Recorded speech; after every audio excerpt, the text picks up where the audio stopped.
the former CEO of the National Accreditation Board of Certification Bodies, that is NABCB. So he also, which also NABCB is a constitute board of the Quality Council of India QCI. So also he was a national accreditation body of which is a national accreditation body of the certification, and which was also linked to the inspection attached to Ministry of Commerce and Industry. He retired back in July 2019 after serving of 6.5 years as a CEO.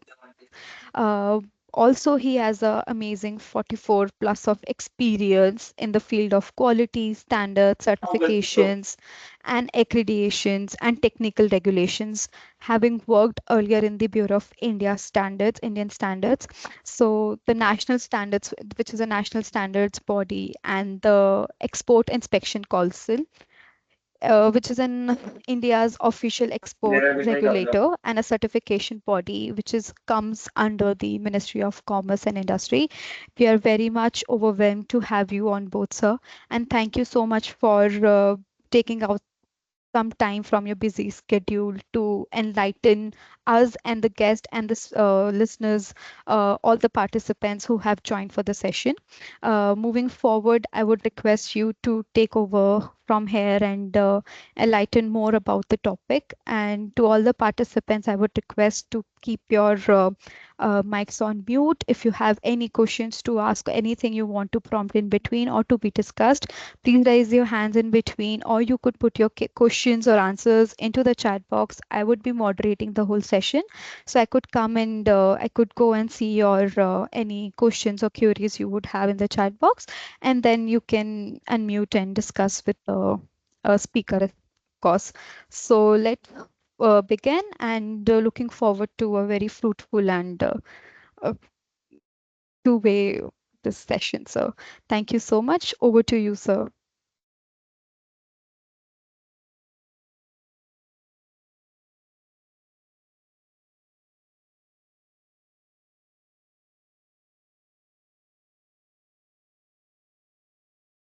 Anil, sir, you are on mute if you are speaking anything. If you have might have started. You are on mute. Can you hear me now? Yes, sir, we can hear you now. Thank you, Hanji. All right. Good evening, everybody. Thanks a lot, Munish, for inviting me to this platform and giving me an opportunity to interact with so many people. And I'm happy to be here and happy to share some of the information that I have from my experience, which might be useful to you as you're largely ESG practitioners in the space of sustainability. And hopefully, I'll add some value, some clarity to you about the topic that I have chosen for myself. So, I mean, sustainability, I think you are all aware there's a increasing concern about sustainability, climate change, and more sustainability related standards are being made, certifications are coming up, and regulations are also being developed. So you heard of some European regulations which are hotly being discussed in India today, like carbon border mechanism, adjustment mechanism, or EUDR, deforestation regulation. These address different aspects of sustainability. Sustainability is a wide term. It could be water conservation, it could be energy conservation, it could be reuse, recycling, it could be sustainable practices in operations, etc.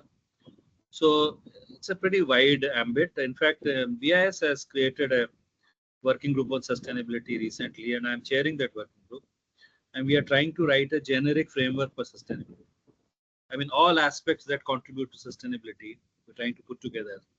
And then the idea is to bring in guidances, especially for small businesses, on how to go about sustainability. A lot of people want to go into sustainability, do not know what to do.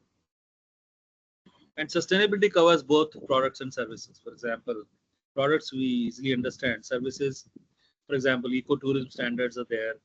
Sustainability in hotels. I mean, how many hotels now I see in different ways telling me that please drop your towels on the floor if you want them washed, or press a button if you want your room clean. They don't. Earlier days are gone when everyday room was clean, everyday towels were being changed, every day linen was being changed, sheets were being changed. That has all changed now. All over the hotels, I see that. The sustainability in healthcare, that's another important area. When COVID came, first we were short of PPEs. I can tell you this real story. First, we were short of PPEs. We were not manufacturing. I was surprised. We were not manufacturing PPEs in our country. We are dependent on China. Anyway, we asked the textile industry, the government asked the textile industry to step in and start producing PPEs. So PPEs started to get produced. And in 6 months' time, I think in 2020, we became surplus in a way.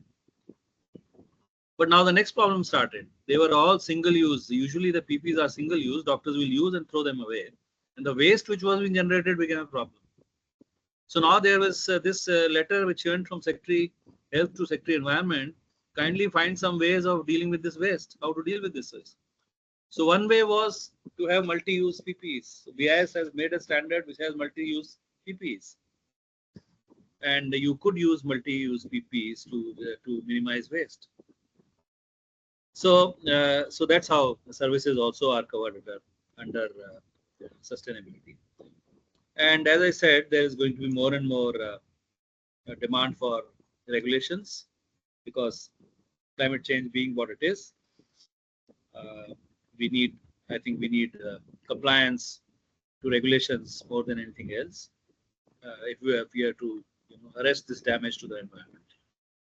And as you know, apart from EU regulations, which I mentioned, India also has its own regulations. The BRSR, I'm sure you know more than me.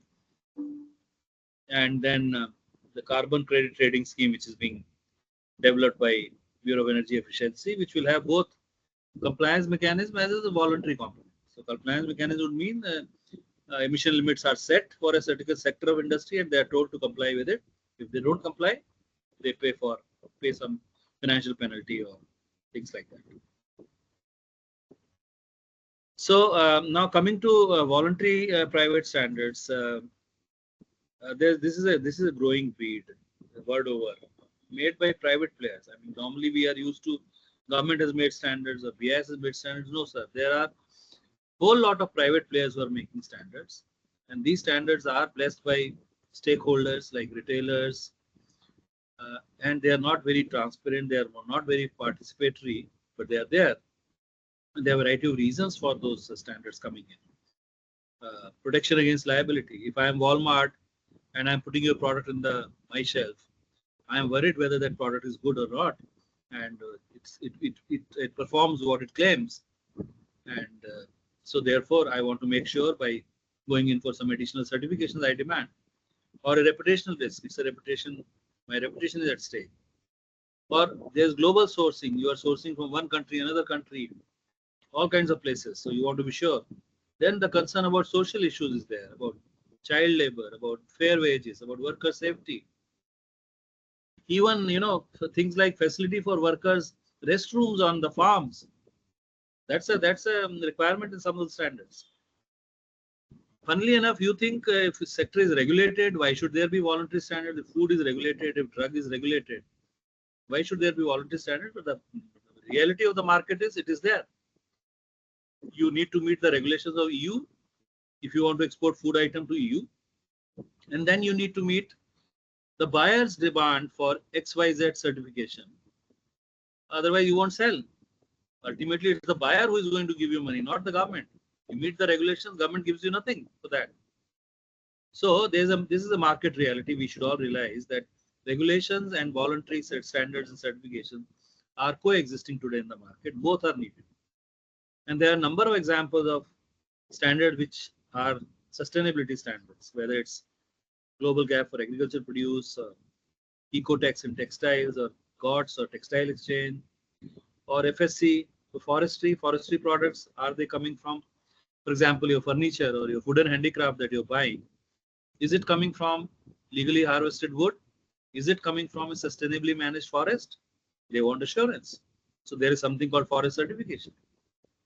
In Marine Stewardship Council, FSC is Forest Stewardship Council. RSPO is Roundtable on Sustainable Palm Oil. Palm oil is coming from Malaysia and Indonesia, and there are concerns about sustainability. There are more than 300 plus private sustainability standards and certification around the globe. I have given a link here, standardsmap.org. Please go there and you will see a listing of various, covering various sectors, food, textile, all kinds of sectors. So if you are in the industry, you have to gear up for not only the regulations, which are compulsory, which are by law, which you must comply with, you have to also gear up for these voluntary or private sustainability standards. Why I say voluntary and not private? Because private implies that they're made by not by government, but there are times when government agencies are also making sustainability standards. For example, I myself was in Quality Council of India, and we created certain standards which will qualify to be sustainability standards. So it's not always private which is making. So I prefer the word VSS or voluntary sustainability standards. Who makes them? Who is making these standards? Fact is, please remember, regulation in normally in a country, there will be a single identified regulator and there will be a single regulation. But when it comes to voluntary standards and certification, there will be multiple because there's no bar. There's no bar on XYZ making a standard. For example, there's an institution called Social Accountability Institute in US, which made a standard called SA 8000. It is globally popular. Or Global Gap. I have been to their office in Cologne, a small office in Cologne in Germany, and it's globally popular. It was earlier called Europe Gap, then it became so popular they renamed it Global Gap. So regulations also need a legislative instrument which only governments can have. So only governments can make regulation, and there will be a single regulation always. But voluntary standard, there is no such requirement. You don't have to have a legislative instrument. You don't have to have any permission of anybody to create it. Tomorrow, if I wish to create a voluntary standard, I can write a voluntary standard. And if it works in the market. And therefore, there can be multiple standards, and there is a risk of multiple standards, and which becomes a burden on the industry. And there are food industries burdened by a number of food safety related standards, voluntary standards. So this is going to happen in a voluntary space. This will happen. Of course, national standards bodies can make the standards. ISO, IC can make the standards. We know ISO. What is ISO? International Organization for Standardization, or IEC, which is in electrical and electronics and IT space, International Electrotechnical Commission. Both are in Geneva. They are developing, or national standards body like BIS is developing. In fact, BIS currently is developing an ESG standard, and I am part of that committee which is making that standard. But when it comes to sustainability, I have to say that private players have proved to be more progressive in creating sustainability standards. And therefore, you see all these sustainability standards on that standards map, 300 plus. Imagine. Now, standards are part of a bigger ecosystem. Standards are not the only thing. Standards are part of a bigger ecosystem. That ecosystem says that once there are standards, I need to measure compliance to those standards. What is called conformity assessment, which is simple English to my mind. Conformity assessment, assessing conformity against a standard. So once there is a standard, you need to assess conformity or compliance to that standard. Now, who does that? Who verifies or who certifies? Say next question. Who makes the standard is first question. Who verifies compliance? Again, anyone can do that. You are free to set up a certification body. You are free to set up a verification agency. There's no law or no regulation in place. No license is required. License only comes when there's a regulation. When there's a drug regulation, you need a license to manufacture. When there's a food regulation, you need a license to manufacture. But as far as certification or inspection or laboratory is concerned, even path labs in our country are not regulated. You may be, in some states, you may be able to start a path lab without any registration. It should be. Now there's a central act. There are central minimum standards also specified, but that act has to be enforced by the states, and not all states have done it. So there's no legal bar on setting up there's no legal bar on setting up a standards body and setting standards, voluntary standards that is. There's no legal bar on setting up a certification body or an inspection body or a lab or a validation or verification body. It can be a proprietorship, it can be a partnership, it can be society, it can be private limited, it can be public limited, it can be LLP, it can be OPC, it can be profit or non-profit, it can be governmental or private. Everything is possible. Generally, what do you need? If you want a certification body, you need people and you need documentation. You need probably, access to laptops and computers and, electronic storage. You don't even need a physical office. I know of certification bodies which do not have a physical office. I know of accreditation bodies which do not have a physical office. It's possible. Unlike only lab is something which needs equipment, investment, which may need crores of rupees to invest in testing labs. But certification body, inspection body, you need auditors, you need inspectors. That's about all. So what is conformity assessment? I mean, in simple English, as I said, it's about assessing conformity. But there's a formal definition. There's a standard called ISO 17000, which has vocabulary. And it says demonstration that specified requirements are fulfilled. Those requirements can be by law. Those requirements can be by voluntary standards. Either way. When they are by law, we call them regulation. When they are by voluntary standards, we call them voluntary standards. And conformity assessment includes activities such as testing. You can test a product.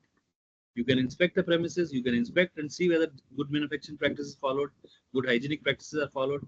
You can validate a claim. You can verify an emission statement of a company, how much emissions it is having.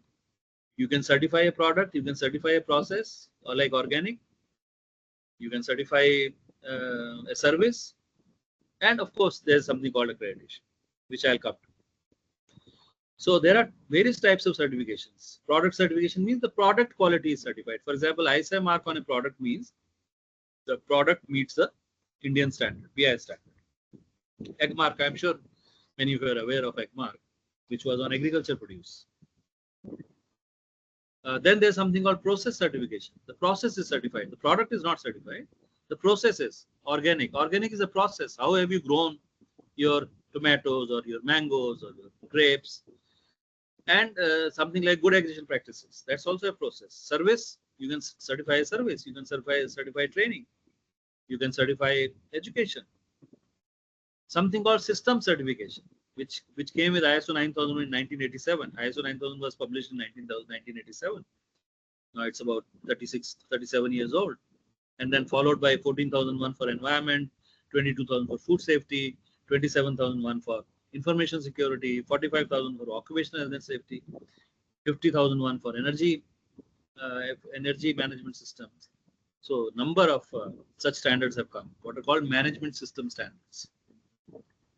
And usually in the market, you call them ISO certificates. Do you have an ISO certificate? Normally it means ISO 9001 unless you specify something else. Then there is something called personal certification. You'll be surprised. You can be certified as a person. I was involved in setting up a scheme for certifying yoga teachers and yoga instructors, which goes under the name of Yoga Certification Board today. And I am a member of that board. The Ministry of Ayush, this was done in 2015, but Ministry of Ayush, even after I have retired, they sort of rewarded me, recognized me for my contribution by putting me as member of Yoga Certification Board. Welders can be certified. Electricians can be certified. Lift operators can be certified. I have put in another organization, help them put a scheme for what is called electrical safety verifiers, electrical safety professionals. So this is more popular where there is no formal education. As a doctor, you don't need a certification. You have a degree, that's good enough. As an engineer, I am a civil engineer incidentally. I don't need a certification. But there's no formal education. Where informal education is there are all kinds of trainings are there. People are getting trained by a variety of routes. Then this kind of certification, which is based on competence. You define the knowledge and skills and you evaluate. So you don't, in yoga, we did not prescribe any qualification. We said anybody can come in. This is the knowledge and this is the skill we need. If you have this knowledge and skill, please come. We'll evaluate you and certify you. So today, I think more than 10,000 yoga teachers, instructors are certified globally. It has gone global. Out of these, what is relevant to sustainability? Inspection, one-time examination of product or process, certification, normally to a recognized standard. So you are certified would normally mean you are certified to a recognized standard. It could be ISO standard, it could be national standard, it could be a private standard. You are certified to, for example, textile exchange standards. There's a scheme. Validation and verification are the new terms which have been added in this vocabulary, and they are about claims. Validate a claim. You make a claim, I have to validate it first. Does it really, if you say that this medical device can do this, I have developed a new device, which can measure your blood pressure. Even a watch, for example, measuring blood pressure. First time if it was done, somebody has to validate. They actually does it measure blood pressure? Does it measure it right? So you validate that claim by comparing with conventional results or whatever way. And then when you are continuing to produce that and making that claim, then the verification of that claim that you are continuing to. So validation is uh, you know intended use when you are claiming for a future thing that this will perform this function. Verification is when you are continuously producing a product and it's being verified. So in the field of emissions, GHG, validation verification is used. In the field of ESG also, verification, actually the term used would be verification. We will make claims under ESG. You will report, you are making claims. This is what I have done under this parameter. This is what I have done under this parameter. And then somebody has to go in and verify. So they will be called, even in CCTS, they are called accredited verifiers. So in some way, they will be called verifiers.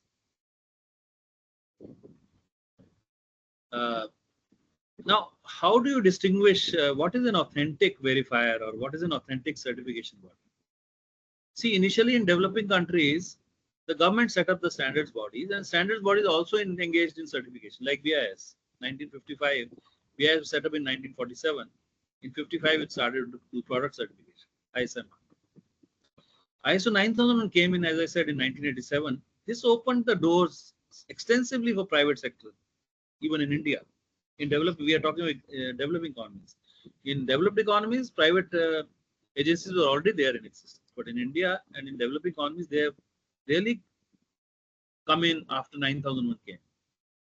And now, in fact, in developed countries, they regard certification or testing or in general conformity assessment as a non-governmental function. They think it's not a government's job to do this. There are enough private players available, and you can utilize them with some oversight. So regulators globally are increasingly relying on third-party bodies, and that's the same trend is in India, where, for example, Food Authority has notified labs, has notified food safety audit agencies. CDSCO has notified what are called notified bodies for medical devices. Bureau of Energy Efficiency is using third-party labs, and the list is growing.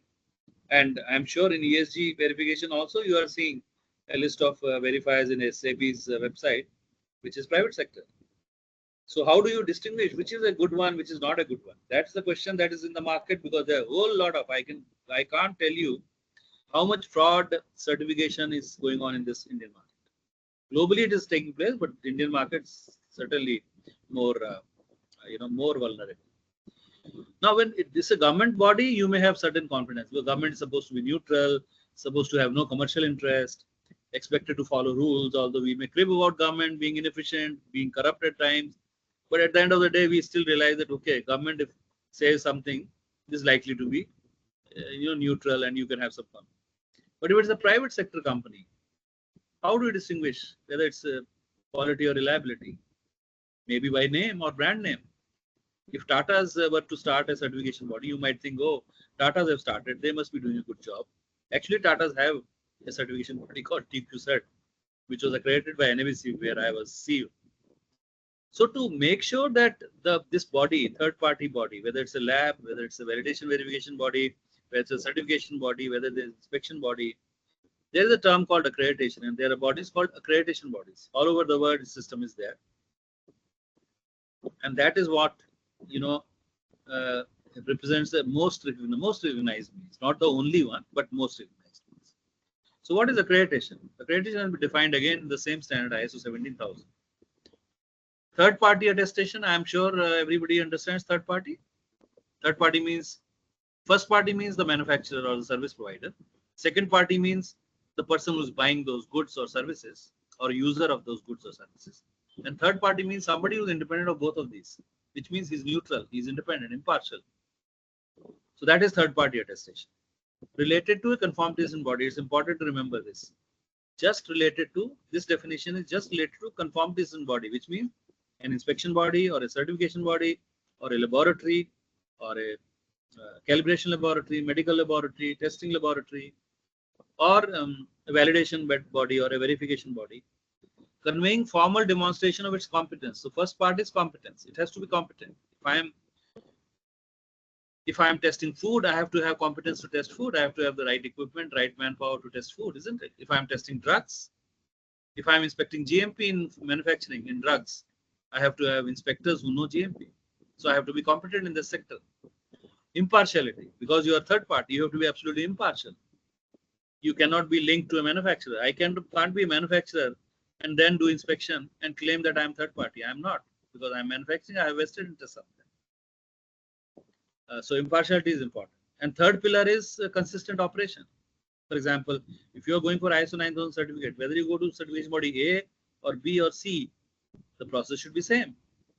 And the same certification body going for certification of, say, a food unit in city X and then going to Y and Z, same product, should follow the same process.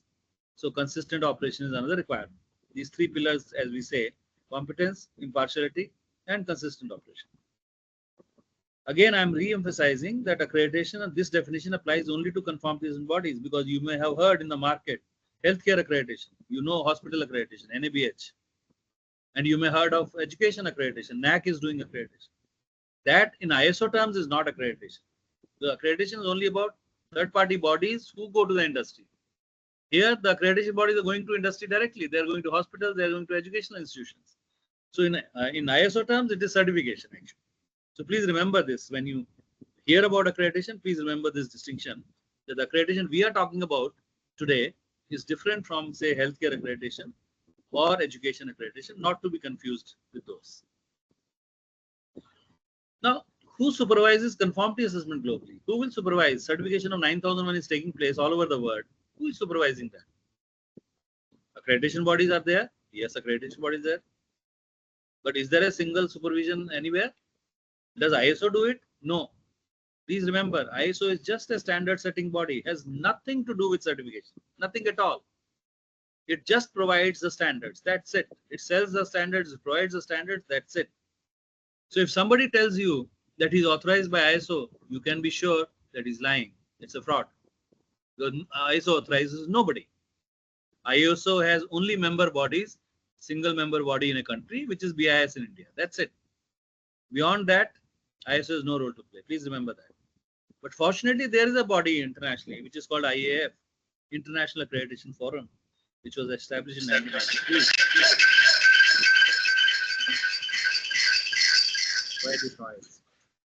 Which is an association of accreditation bodies.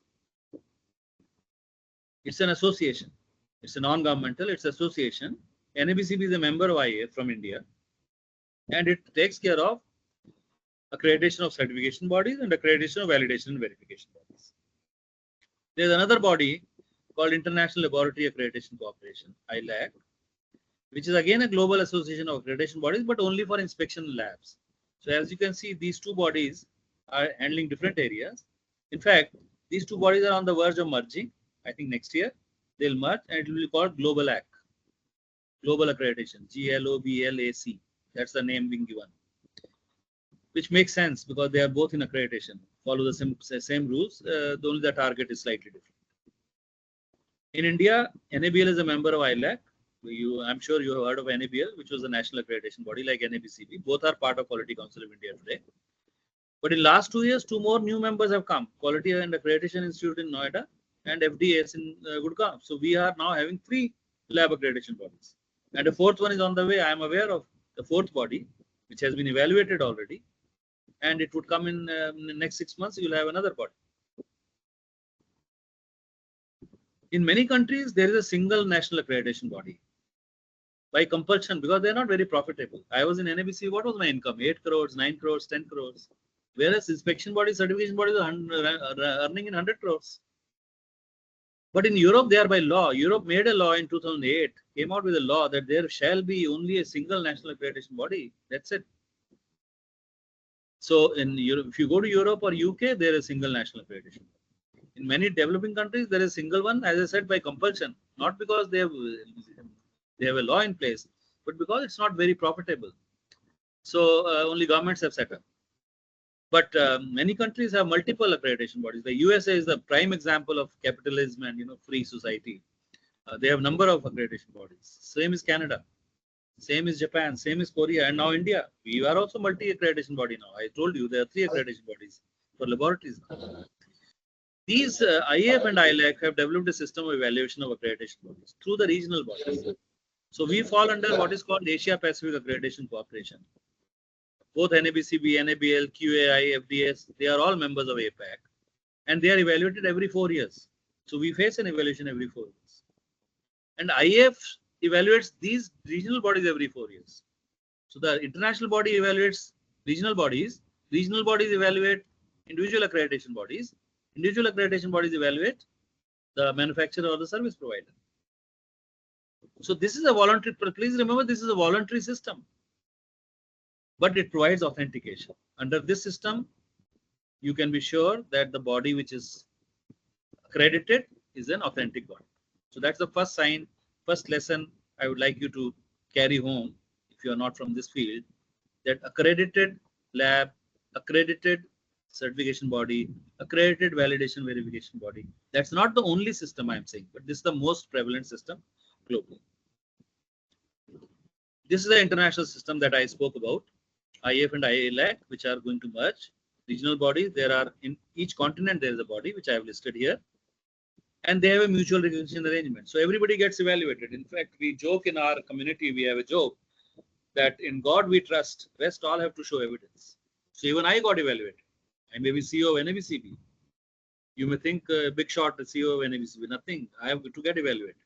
Everybody gets evaluated. I myself have been an evaluator of APAC, and I have been an evaluator of IAF myself. And once you are evaluated, you sign something called a mutual recognition arrangement. It's called MLA in IAF, it's called MRA in ILAC, which means you are globally recognized now. You're equivalent to everybody. So NABCB is equivalent to American bodies or European bodies, any of them. All of them, all these, the 4 that I have listed have signed these MRAs, and all 4 are globally equivalent. You can be proud of the fact that India has accreditation bodies which are globally equivalent. In fact, in many areas, we became globally equivalent first, even before US bodies or European bodies. I can tell you that, in food safety, for example. So pictorially, this is the picture that you should look at. So here is the international bodies at the top. This will become 1 in course of time. I have only listed 3 here. These are the regional bodies. They are evaluating accreditation bodies as per 17,011. This is a standard which applies to accreditation bodies. Single global standard, ISO 17,011. Down below are the certification bodies, inspection bodies or labs. So here you have these standards: 1720 for inspection, 25 for labs, 21 for management system certification, 65 product process certification, 24 for personal certification. I should add here ISO 1729, which is for validation and verification. Another standard. And down below is the either the item or the organization under inspection, certification, validation, verification. For example, ISO 9001. Now, how this system operates, I think it's good to understand this. If you are, let's take the simplest example. If you are certified to ISO 9001, which is a global standard, same everywhere, agreed? You are certified by a certification body here, which is accredited by NABCB, which is evaluated by APAC and has signed the MRA, which in turn is evaluated by IAF. So everybody in this chain has been evaluated following standard rules, standards, international standards. Therefore, your ISO 9001 certificate becomes acceptable globally. This is the reason. Both parts, please remember, the base standard, which is 9001, applying to the industry, or say, let's say another standard for a product, and the method of compliance, how you are certified, that is also based on international standards by authentic bodies. Then your 9000, today you send your 9001 certificate with NABCB logo on the certificate anywhere in the world, and usually it will be accepted. This is all voluntary word. No governments are not involved in this. This is a voluntary word, voluntary system which has been created. But governments are embracing this system. Today in trade negotiations, I have been part of trade negotiations. This system is being used to accept test reports from foreign countries or getting our reports accepted, whether they'll accept our test reports or not. So this is the beauty of this system. So what you see in Europe, if the product can travel from one country to another without any checks, this is a system which is in operation because they are being tested or certified by accredited bodies. Accreditation bodies are in turn under EA, the European Accreditation Cooperation. They are being peer evaluated. The whole system has been put in place. Or in ASEAN, there are MRAs. In ASEAN, the product can move freely. So you can imagine how it helps free trade. So the second USP of accreditation is that it facilitates international acceptance. First was competence. Basic is this lab competent? Is this inspection body competent? Is this validation verification body competent to do what it is doing? That's the primary reason. But the one USP is it facilitates international movement. Same thing can apply to, for example, professionals. If the standard is international and you have been evaluated in an international way, which is 17,024 here, as you can see, and I can tell you there's a standard for welders. There is an international standard for welders. Welders can get certified and can be accepted globally, anywhere in the world. Please remember this. So this is a beautiful system. It has its challenges, but it's a very good system. Going next. So please remember, standard and conformity assessment both are equally important. In fact, I'll show you in this slide, conformity is more important. A study has been done in WTO of some specific trade concerns which are raised in what is called Technical Barriers to Trade Committee. There's a committee in WTO. There's an agreement called Technical Barriers to Trade. Under that, there's a committee. In that committee, if I have a problem with the regulation of, say, US, I will raise an issue there. If US has a problem with Indian regulation, they'll raise an issue there. Then we'll answer, we'll engage in a dialogue, etc. So there a study was done, this was done in 2016, of all the specific trade concerns, STCs raised in TBT committee, and it was discovered that 30% were based on standard, 70% were based on conformity assessment. And this is understandable because you can have a single standard for a product, but you will not have a single model for conformity assessment. Somebody says, for me, test report is enough. You please produce a test report. Somebody says, no, I don't trust your test report. I'll come and draw and sample and send it to the lab. Somebody says, no, I want to inspect your factory. So the models are different. So what is called conformity assessment procedure, that is different. And that difference will never be, in my view, will never have a single model throughout the world, unlike an international standard for a product or a process. So there are, the conformity assessment can be used actually to make life difficult for people. I can give you one example, very interesting example, which happened in India. We had a notification for import of toys. We wanted to, reduce dependence, import of toys. All kinds of toys were coming in India. But that import notification was not working. So I was asked, 2017, I was still in surveys. I was asked by, I think, Department of Commerce, what can we do? Because this notification has not reduced imports. In fact, imports have increased over the years. So I looked at the notification, a one-page notification.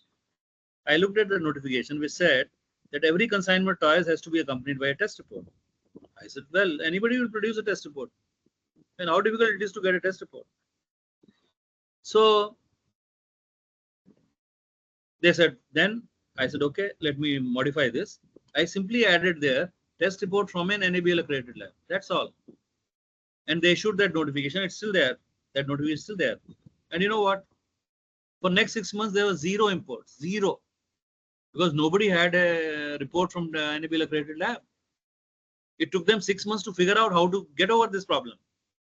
So now they have to send a sample to India because labs, NABL accredited labs are not there in foreign countries. So some of them are there, not many. So you have to send a sample to India, get it tested, get a test report, and then send the consignment. So what did we do? We just tweaked the conformity assessment procedure. We are still looking for a test report. We specified something extra. This is actually being practiced by various countries to try and, protect their market. People do it.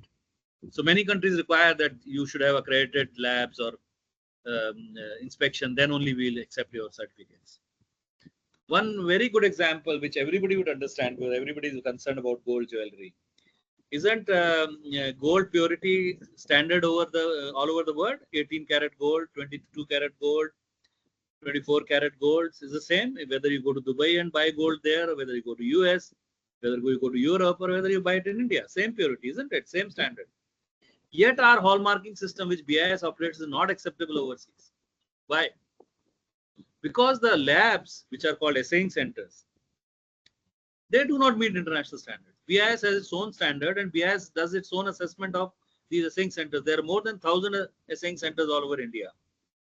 but they don't meet the international standard, which is there for testing labs. So I can tell you a real life story.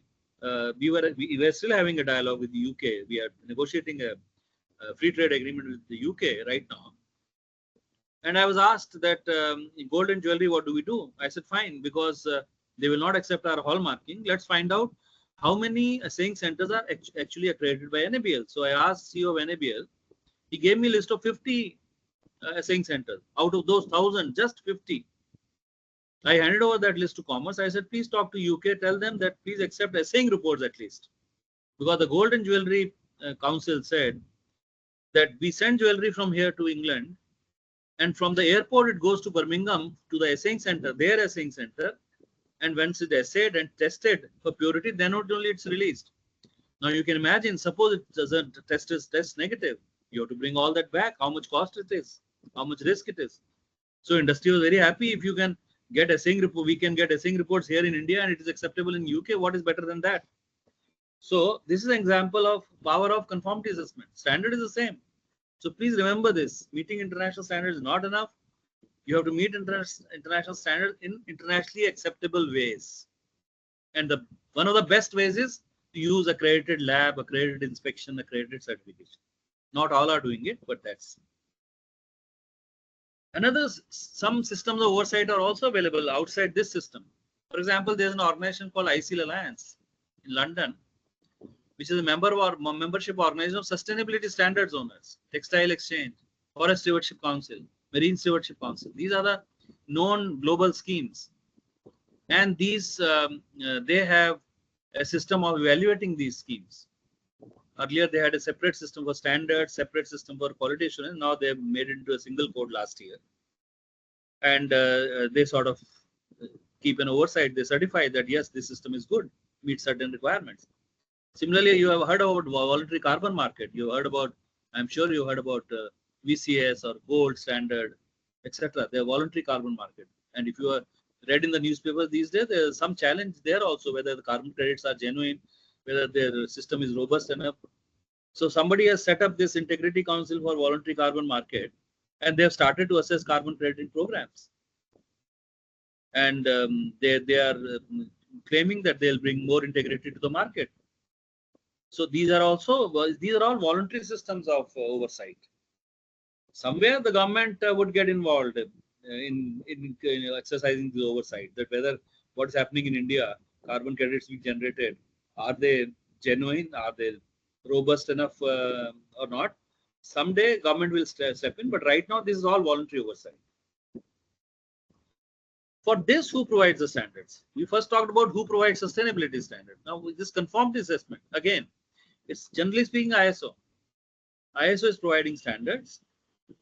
It has standards for accreditation bodies, a standard for inspection bodies, for labs, for certification bodies, for validation verification bodies, which 1729, which applies to carbon credit programs, GHG emissions, which will also apply to ESG if it is used. If it is used, please remember that. And IF incidentally has an MOU with ISO to rely on its standard. ILAC also has an MOU with ISO, so they work in in a close cooperation. But sometimes regulators may prescribe direct requirements. For example, in GHG, I'm sure you have heard of UNFCCC. CDM had its own requirements. They were much more stringent than ISO standards. Or PIDA in India for organic, it does its own accreditation. It doesn't rely on ISO standards directly. It has its own system and it accredits itself. It doesn't rely on NABCB either. Under Article 6.4 of Paris Agreement, where in UNFCCC, I am actually a member of CDM Accreditation Panel for the last 17 years. I am a member of Article 6.4 Accreditation Panel also now. They are creating a similar system as CDM for projects which can be registered in UNFCCC and they can earn carbon credits. This is going to happen next few months. Sometimes the scheme owners have their own requirements, not directly referencing ISO standards. But reliance on ISO standards is very, very common. I can only tell you this. Most regulators will rely on ISO standards like EU ETS, emission trading scheme, regulators in USA or Canada, the carbon programs like VERA, like Global Carbon Council, which is in Qatar, where I am also in part of a steering committee. Generally speaking, ISO standards are being used as far as conformity assessment is concerned. As far as sustainability standards are there, ISO has very few standards, and there are private standards. Like I told you, 300 plus private standards. So what are the kind of systems available? Now we need to understand there. So there are multiple systems available today. First is clearly ISO 17029 based. Along with there is a standard called ISO 14065 or GHG. GHG only, not for ESG. You can have for ESG. I think a standard is being made in ISO. Most regulators and voluntary schemes rely on this system, which is under IAF system, which I have explained to you. It has a plus point of facilitating international agreements. But as I said, UNFCCC has its own system. It doesn't rely on IAF system. UNFCCC directly accredits and will continue to accredit under Article 6.4 also. Regulators are directly accrediting, like APIDA is directly accredited. Some scheme owners are directly accrediting or designating as accreditation body. For example, these scheme owners like Forest Stewardship Council, ASC, Aquaculture, Marine Stewardship Council, RSPO, they rely on an accreditation body called ASI, which is not part of IF system. I am on the accreditation committee of ASI, which is in Germany. And these scheme owners rely on that. So today, if you want to go for, say, FSC certification, you'll have to look for a certification body on ASI website. They may use 70 ISO standards, but they do it directly. Similarly, there's this social accountability platform that's its own accreditation system. They accredit and they authorize certification bodies. So there are multiple systems. So if you are advising businesses, I believe you are ESG practitioners, and all these sustainability standards will go into your ESG reporting, mind you. I mean, there's a direct linkage. On environment, you have to provide evidence of what you are doing. These certifications is one way of providing proof, third-party certification, that you are doing something for environment, doing something for social. Not so much in governance, but certainly E and S, there is a widespread use of standards and certification in the ES and S space. So if you are in a business, what should you be doing? First thing is to identify whether your product or service is regulated or not in your country. If it is chemicals, it's regulated. If it's food, it's regulated. Drug, is it regulated? Then it's must to have a regulatory approval. And since increasingly regulations are coming in, increasingly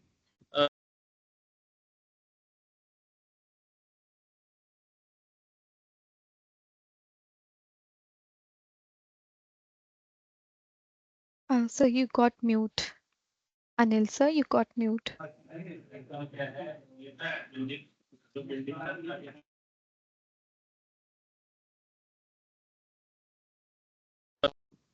yeah, am I now? Yes. Yes, sir, you're audible now. Thank you. So, if today you are not regulated, tomorrow you may be regulated. You may discover that certain sectors of industry. As I told you, we were actually deficit in technical regulation. Last 6 years, a lot of regulations have come. Toys were not regulated. 6 years ago, toys were not regulated. Medical devices were not regulated. Chemicals were not regulated. Textiles were not regulated. All of them have come under regulation. And I'm talking of product regulation right now, not of sustainability regulation, which is another. BRSR can be called to be a sustainability regulation. But I'm talking of product regulation. Then voluntary and private standards. You'll have to identify what is the market demand. In which market what works. So it's a buyer's choice. Some buyers are preferring X, some buyers are preferring Y. So there'll be multiple. A safe bet is you ask for accredited certification. Because in India, whole lot of certificates. You can get a 9,000 certificate of 500 rupees. No audit, nothing. In fact, I remember once a friend of mine sent me a mail. He received a mail from somebody who was offering him an ISO 9000 certificate, asking, please provide your PAN TAN number. So he said, what is this, Anil? You are a accreditation body chief and this is what is going on in India. And I said, God, thank God for small mercies. He's at least making sure you have a TAN PAN number. You are actually existing. Otherwise, fraud company will get a certification in India, the way we are today, unfortunately. Our ranking in the world on issues of integrity is pretty low, all around. When I joined ASI as accreditation body last year in January, the first case of suspension which came related to India and a fraud audit in India. I know of accreditation bodies around the world which have put India as high risk and they don't want to accredit here. They don't accept applications from India. For example, Australian accreditation. Going fine. I was just in some webinar outside of work. Somebody speaking, please mute yourself. So please make sure when you are having a certificate, looking at a certificate, make sure it has an accreditation body logo. That's the best way. I mean, you may not understand the word of accreditation. If the logo of accreditation body is there, that authenticates a certificate. Or if it's not under IF system, then look at whether scheme owner is authorized. For example, I told you about FSC. I told you about SA 8000. I told you about ASI. They are not in IF system, outside IF system. Or if government has authorized in some way, regulators authorized directly. APIDA has authorized a number of certification bodies for organic. Yes, you can rely on them. In ESG, SEBI has authorized verifiers, isn't it? There's a list of verifiers available. You can rely on them. So please be careful. It's very challenging in the market today. Too many fraudulent and unauthentic certificates are going around. For ISO certificates, what are called ISO certificates? Now, IF has created a global directory.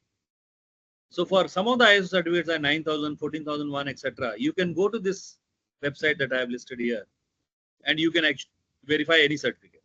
If it's not listed there, then you should be asking a question why it is not listed there. So there is some discipline will come in once this global directory. I think October was the last deadline for everybody to comply. We were in transition. So now there should be a global directory now. You should be able to see this. So the conclusion is that there is global focus on sustainability, climate action, ESG. Businesses are under pressure to demonstrate action. There's rise of greenwashing. I'm sure you've heard the term, making false claims, exaggerated claims, misleading claims.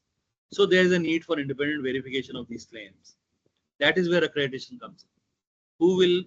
Who is the independent body? Who has authorized that body? Who can vouch for that body, that this body is competent?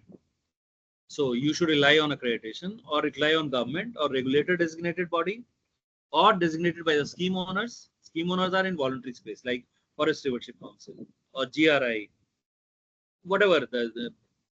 But please beware of unauthentic certificates. All I can tell you is there's a huge problem in Indian market of unauthentic certificates. You have no idea how many unauthentic certificates of medical devices were floating around in 2020 when COVID came in, when there was no regulation in India. So there's a huge risk in market. So please be careful on what certificate you rely on, what you advise your clients on what kind of certificate they should have. Clearly, either the government or regulator has designated a body, or the scheme owner, if you are going for a private scheme, voluntary scheme, or it is under IF system. I would say these three are the criteria for choosing an authentic one. So with this, I come to the end of my presentation. I'm happy to take questions. I have completed 1 hour. I think 15 minutes are left. I'm happy to take any questions from any of the participants. Thank you very much. Thank you so much, sir. I would also like to request all the participants to prompt any of the questions if they have, or if they want to share any of their key insights or learnings or any highlights that they have gathered from the session. I can see one question, one comment. Okay. Please make full screen. Please make slideshow. No, we have. I'm sorry, we have a plenty of the chat. Yes, sir. Some technical glitches. It's okay, sir. I took care of all the chat right then before we started. Okay, so there are no questions there. So Mr. Sandeep is asking for the PPT. Can we get this PPT? Please feel free to circulate this PPT to anyone. If all material that I produce is I would request the participants to fill in this feedback form, and they can write their question. Here is a question. Yes, what does IRCA certified mean? Well, IRCA certification is about two things. One, IRCA largely about lead auditor courses. IRCA certified, and they were also registering auditors. So it actually started with 9001. 9001 needs auditors to be trained. There's a standard 5-day lead auditor course around the world. IRCA registers those courses, and those registered courses are offered. And now there is another body called Exemplar. Even in QCI, we created a system under NBQP, National Board for Quality Promotion. I think it still exists. I don't know. I retired 5 years ago. I'm not keeping in touch. So a system of registering training courses and sort of certifying training courses and certifying auditors. That is IRCA. IRCA was an older one, more popular. So many people insist that are you IRCA, certified? Is it an IRCA certified course or not? So these kind of questions are asked. So that's what IRCA means. It was called, I think, International Register of Certificated Auditors. Any inputs for green hydrogen scheme of MNRE? Well, I gave some comments. Last week I was in a panel discussion invited by WTO for green hydrogen. There's a concern about, everywhere the same concern: multiple standards, multiple regulations, multiplicity, the burden on industry. So,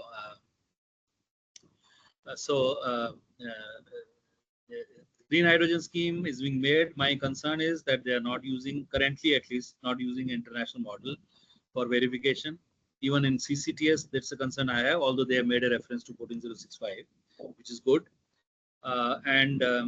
Green hydrogen, I believe the even definition of green hydrogen is varying globally. So I don't know what is that.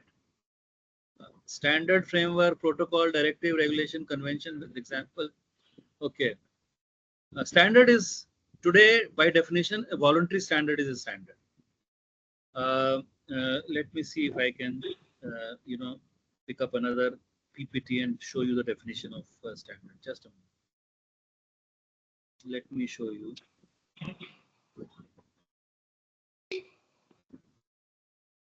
Okay, let me try and show you this by sharing this.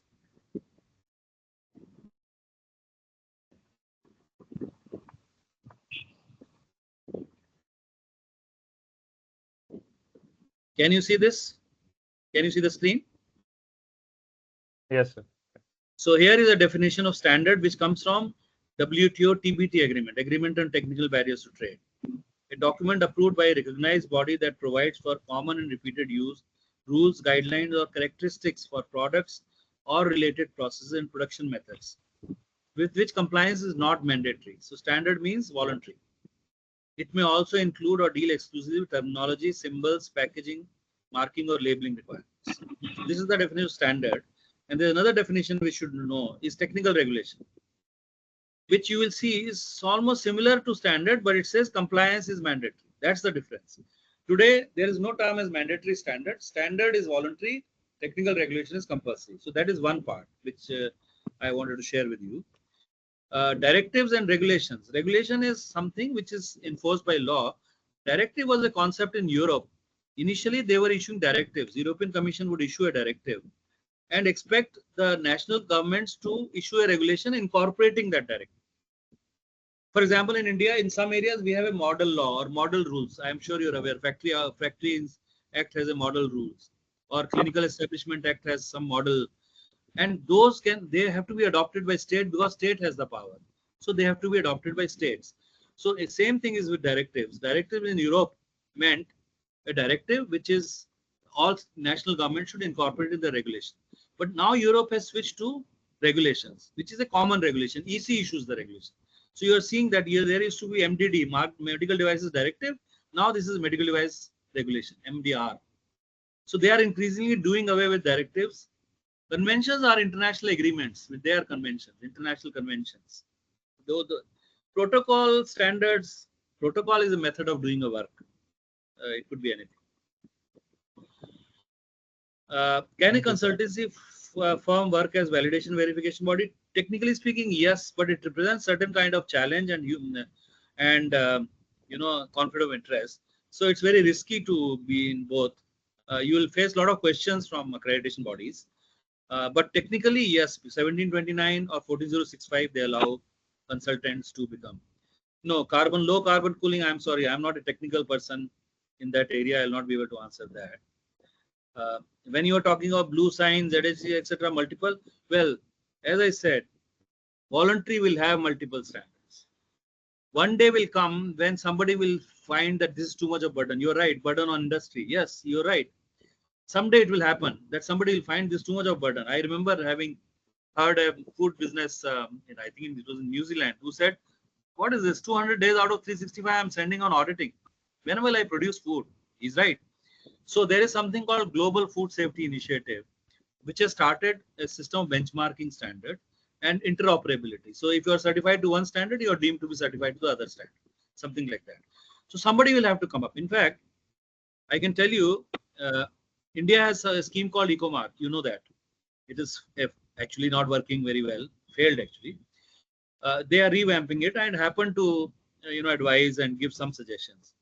So I told Ministry of Environment that please don't enforce voluntary single scheme on people. Give them option. What works for business in a voluntary option, I'll go for what works for me. Now, if I'm exporting to Germany and Germany says you should have some blue label or whatever their eco label is, I will go for that label. Now, when you tell me in India, no, unless you are eco mark, we don't recognize you. Why not? I am producing a product which is eco-friendly. Why not?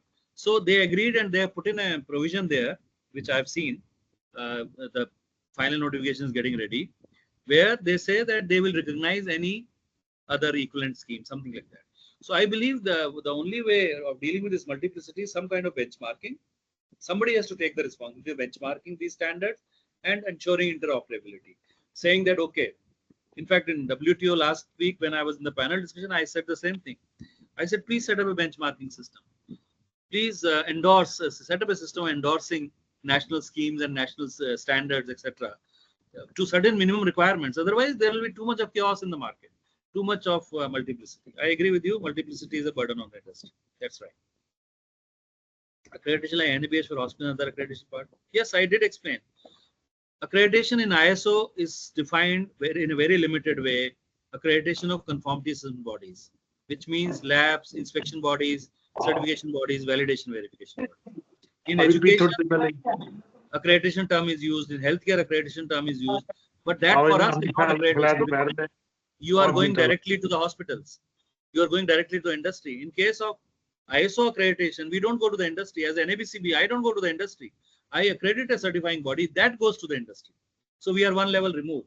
So that's the difference. So please remember that accreditation of conformities and bodies is different from accreditation in healthcare and education. What is accreditation in healthcare and education? Actually, for us is certification because they are going into directly to the industry. Okay. Before that, own ESG course in collaboration. Somebody asked about training in ESG. Well, anybody can start training again. There is no structured way. It will depend on the content. It will depend on the reputation. Indian Institute of Corporate Affairs runs. It's a governmental body. There are some good names who are running. Anybody can start. Training is unregulated. So anybody can start. Education is regulated. Nobody can start a degree program unless it is approved. But as far as training is concerned, short-term training, there is no regulation, and therefore you have to just rely on how good the training provider is, how recognized this program is in the market. How much costing will be done in taking accreditation? Just accreditation, if you go to NABCB, it will cost 6 to 7 lakhs of rupees. Just accreditation part when you deal with NABCB. Having a consultant to implement 1729 and 14065 will cost you another 3-4 lakhs. So you can say plus whatever manpower and computers you might need. As I said, verification bodies, certification bodies can operate from one room, can operate without an office. It's all possible. So you only need computers and electronic space, etc. So quite easily about 10 lakhs for an accreditation if you go for international accreditation. And inputs of green hydrogen, I've already told you. Feedback form, terminologies explained. Anything else? IRC certified explained. Share the PPT. Sure, I'll share the PPT. The Is latest it permissible questions, for certification body to also involve in consulting on ISO? Absolutely no. There's a clear requirement. They cannot engage this. In standards, okay, let me explain. In international standards, there are 2-3 kinds of provisions. One is what we call prohibition. They will prohibit certain things. So in 1721, which is for management system, ISO management system standards, Management system consulting is prohibited. Internal audit of a client is prohibited. Certification body cannot do. Outsourcing to a management system consulting is prohibited. So if a certification body is doing consulting, is unethical. If I was to find, and I have cancelled many accreditations in NABCB, if I was to find that a certification body is engaged in consulting, I'll cancel its accreditation. I will not even ask a question. In fact, I can tell you a couple of accreditations I cancelled where the husband was running a certification body, the wife was doing consulting, and he would not declare to us. There's no bar on husband running a certification body and wife doing consulting. But then he has to declare, he has to put a risk analysis, he has to declare what is the risk, and I would consider this as an acceptable risk, and I would say you cannot certify your wife's company, you cannot certify your wife's consulting. Wherever she does consulting, you cannot certify. But he didn't do that. So we cancelled. I remember at least 2 accreditations on this ground where wife or son was running consulting. So no, ISO certification bodies in general are not allowed to do consulting. Validation verification bodies, technically, yes, they can do consulting, but there are a lot of rules around that. But certification bodies, management system consulting, strictly no. What is the future of carbon credits in India? Well, I was in a Global Carbon Council meeting about a month back, and 43% of their projects are in India. Globally, 15% of the projects are in India. When I joined UNFCCC in 2007, I discovered India was the second largest CDM projects, a place where CDM projects were there, next to China.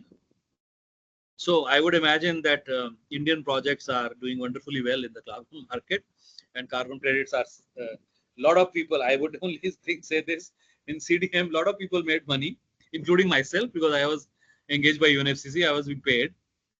Accreditation bodies, accreditation personnel, validation verification personnel, project proponent, because projects were sold, carbon credits were sold outside in the best days of CDM. A lot of money flowed into India in that sense. So I would think carbon credits still has a bright future in India as far as, especially when Article 6.4 mechanism comes, it should be very helpful. Anything else? Any other question?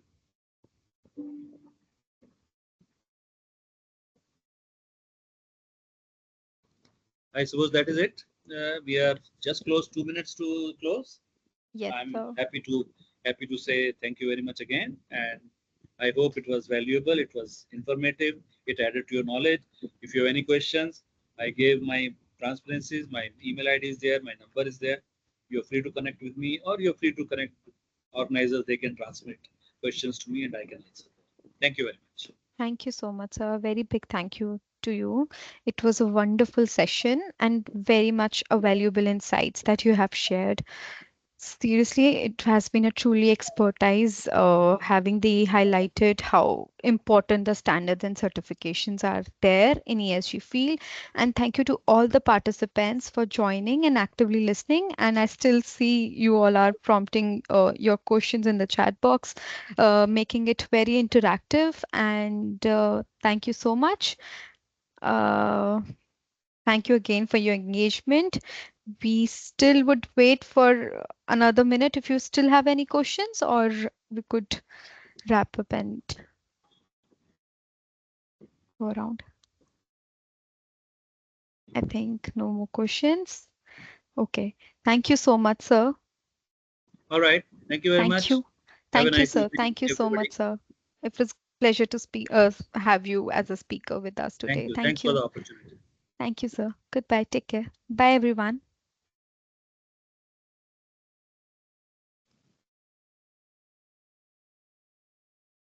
Thank you, ESG team and sir. Thank you so much. Thank you, sir. Thank you, Hemant, sir. Thank you. Also, we have left this inbox. There is a feedback form. I hope that everybody has gone through, and if you want the PPT, please fill in that feedback form so that we can have your email IDs and other credentials, so we could pick up from there and could circulate the PPT or the training material to you. And thank you, everyone. Good day.